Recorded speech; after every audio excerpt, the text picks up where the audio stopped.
हमारी संस्कृति, हमारे संस्कार सदा रहें हमारे साथ। सब्सक्राइब करें तिलक।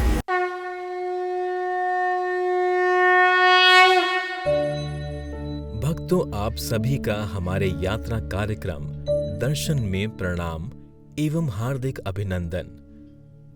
हमारा भारत देश अपनी संस्कृति, विभिन्न प्रकार के रीति रिवाजों, त्योहारों तथा यहाँ के ऐतिहासिक एवं धार्मिक स्थलों की वजह से पूरे विश्व में सर्वोपरि रहा है।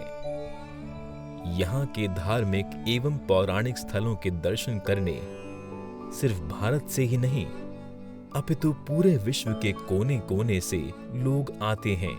और आज हम आपको एक ऐसे ही सुप्रसिद्ध धार्मिक स्थल की यात्रा करवाने जा रहे हैं जिसको भगवान भोलेनाथ के 12 ज्योतिर्लिंगों में से एक ज्योतिर्लिंग की मान्यता प्राप्त है। और वो ज्योतिर्लिंग है मध्य प्रदेश राज्य के खंडवा शहर के समीप ओमकारेश्वर क्षेत्र में स्थित ममलेश्वर ज्योतिर्लिंग। ममलेश्वर ज्योतिर्लिंग में हर रोज यहाँ आने वाले श्रद्धालुओं द्वारा सुख शांति के लिए भगवान भोलेनाथ के विभिन्न प्रकार के अभिषेक कर उनकी कृपा प्राप्त की जाती है। कि ममलेश्वर मंदिर का निर्माण अहिल्याबाई होलकर द्वारा करवाया गया था। भक्तों, ज्योतिर्लिंग मंदिरों के पीछे एक दिलचस्प कथा है। शिव पुराण के अनुसार एक बार भगवान ब्रह्मा और भगवान विष्णु अपने वर्चस्व को लेकर लड़ रहे थे कि दोनों में श्रेष्ठ कौन है। और अपने वर्चस्व को सिद्ध करने के लिए दोनों भगवान शिव के पास जाते हैं।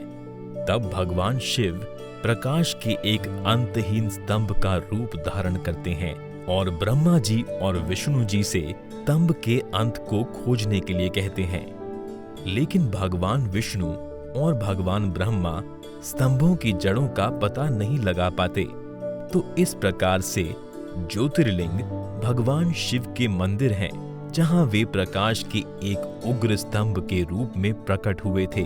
और इस प्रकार इस संसार में कुल 12 ज्योतिर्लिंग हैं, जहां भगवान भोलेनाथ ज्योति रूप में प्रकट हुए थे। भक्तों, ममलेश्वर ज्योतिर्लिंग के प्रकट होने के पीछे कुछ पौराणिक कथाएं हैं। उनमें से एक सुप्रसिद्ध कथा के अनुसार एक बार जब नारद मुनि द्वारा पर्वतराज विंध्य के गुणों का सुमेरु पर्वत की तुलना में कम आंकलन हुआ तो विंध्य पर्वत को बहुत कष्ट हुआ और फिर उन्होंने बहुत समय तक भगवान भोलेनाथ की कठोर तपस्या की, जिससे भगवान भोलेनाथ पर्वतराज विंध्य से बहुत प्रसन्न हुए और उन्होंने विंध्य पर्वत को श्रेष्ठ बुद्धि एवं हर कार्य में सिद्धि का वरदान दिया। भगवान शिव को वहां देखकर आसपास के सभी देवता और दिव्य ऋषि मुनि भी वहां आ गए और उन सब ने भगवान भोलेनाथ का दर्शन पूजन कर उनसे विंध्य क्षेत्र में ही स्थिर निवास करने की प्रार्थना की। अपने भक्तों की थोड़ी सी ही विनती पर बहुत जल्दी प्रसन्न होने वाले भोलेनाथ ने सभी की प्रार्थना स्वीकार कर ली और वहां स्थित एक ही ओम का लिंग 2 स्वरूपों में विभक्त हो गया। इस तरह से प्रणव के अंतर्गत जो सदा शिव विद्यमान हुए उन्हें ओमकार नाम से जाना जाता है, जो मानधाता पर्वत पर स्थित हैं। इस तरह से दोनों शिवलिंग की गणना एक ही ज्योतिर्लिंग के रूप में की जाती है, ओमकारेश्वर ममलेश्वर ज्योतिर्लिंग। भक्तों, अगर आप भगवान भोलेनाथ के ममलेश्वर ज्योतिर्लिंग के दर्शन करने, उनका आशीर्वाद पाने के इच्छुक हैं, तो अपने बजट एवं क्षमता अनुसार अपनी यात्रा का शुभारंभ कीजिए।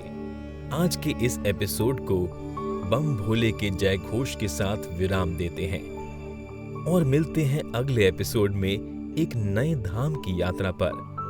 तब तक के लिए प्रणाम।